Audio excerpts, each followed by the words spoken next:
Մեկի համար ես կապելու գիժեմ, մեկի համար հին սափոր ու կուժեմ, քեզ այրող հուրեմ խենթ ու խելար։ Կյանքը երևույթները գալիս են տարիքիդ հետ, փորձիդ հետ գալիս են դառնում են զգացմունքներ ավելի շատ։ Եվ կարոտ, եւ սեր, եւ ափսոսանք, եւ սխալներիդ համար հղջիտ նկատմամբ պատասխանատվություն։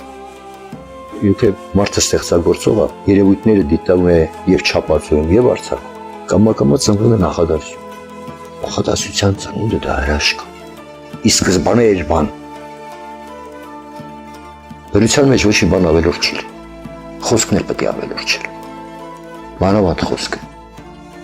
Որովհետև խոսքի պես հզոր զենք դեռ չի աշխարհում։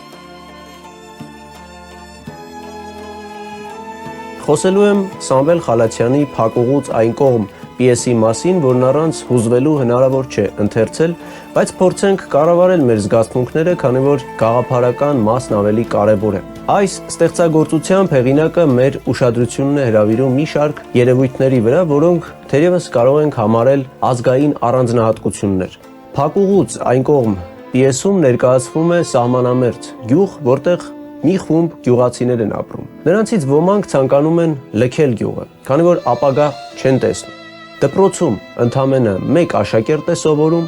ուսուցչին հանձնարարված է պարտաճանաչ կերպով ճիշտ ժամանակին զանգը տալ, որպեսզի թշնամին չմտածի, թե դպրոցը չի աշխատում։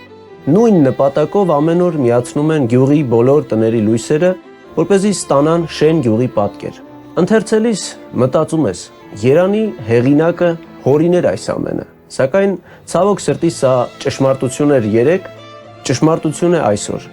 Արցախյան պատերազմից հետո մենք կարծել ենք, թե այս կերպ ցուցադրական գործողություններով խաբում, մոլորեցնում ենք հակառակորդին, սակայն կյանքը ցույց տվեց, որ խաբել ենք ինքներս մեզ։ Պատմեմ մի դրվագ պիեսից։ Այնպես է ստացվում, որ մի թուրք սահմանը հատում է եւ գալիս է գյուղապետ աղասու մոտ, պատմում է, որ մայրը ցանկացել է թաղվել հոր կողքին, ում գերեզմանը սահմանից այս կողմ էր, եւ մի բուռ հող է խնդրում հոր գերեզմանից, որ տանի եւ խառնի մոր շիրմահողի։ Աղասին գյուղապետը համաձայնվում է, բայց գյուղացիները դժգոհում են եւ ընդդիմանում։ Ինչու է սա զարմանք առաջացնում, քանզի գյուղացիներից ոմանք պատրաստ էին գյուղը լքել, բայց այդ մի բուռ հողը չէին ուզում բաշխել թշնամուն։ Բայց չէ որ հողը լքելով դու խորտակում ես քո գյուղի ապագան, ոչ թե հրաժարվում ես քո մի բուռ հողից, այլ ամբողջն ես հանձնում։ Հենց այնպես չէ արտագաղթն անվանվել սպիտակ եղեռն։ Ի վերջո, հարցը լուծվում է, հաղթում է ողջամտությունն ու մարդկայնությունը, որից զուրկ չէ ոչ մի ժողովուրդ։ Սամվել Խալաթյանի ձեռագիրը պարզ է, կոլորիտային, ժողովրդական, այսինքն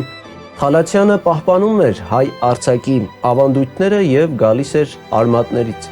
Իհարկե ոճական առումով կարելի է հազար ու մի փորձ անել, սակայն չպետք է մոռանալ, որ գրականության մեջ գլխավորը ասելիքն է։ Սամվել Խալաթյանն ուներ ասելիք եւ կարողացել է գտնել իր ասելիքին համապատասխան ոճը։ Երբեմն գաղափարները բացահայտվում են գրական ոճերի շնորհիվ։ Այս կամ այն ոճով գրելը բնավել ինքնանպատակ չէ մեծ գրողների համար, այլ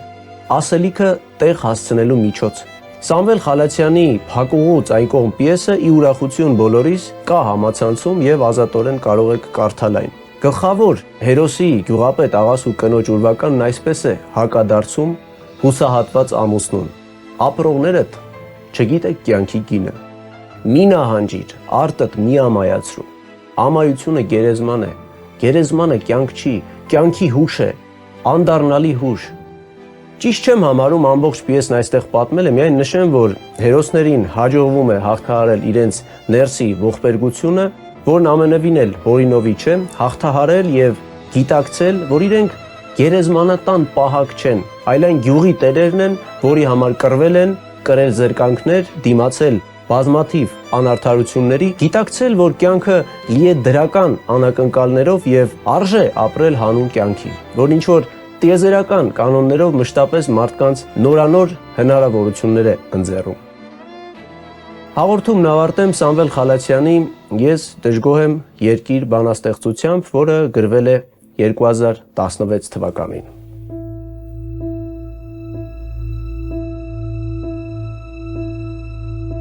Ես դժգոհ եմ երկիր, շատ եմ դժգոհ քեզնից, Բայց դե մեր մեջ ասած դու ինչ անես, երբ հազար շուն ու շանգյալ կախվել են քո վզից, ստիպում են իրենց շահես պահես։ Ես հոգնել եմ երկիր, շատ եմ հոգնել քեզնից, բայց դե մեր մեջ ասած դու ինչ անես, երբ սիրտդ խոցոտել, պոկել են քո կրծքից, ստիպված ես հոգուդ վերջին շունչը պահել։ Ես զզվում եմ երկիր,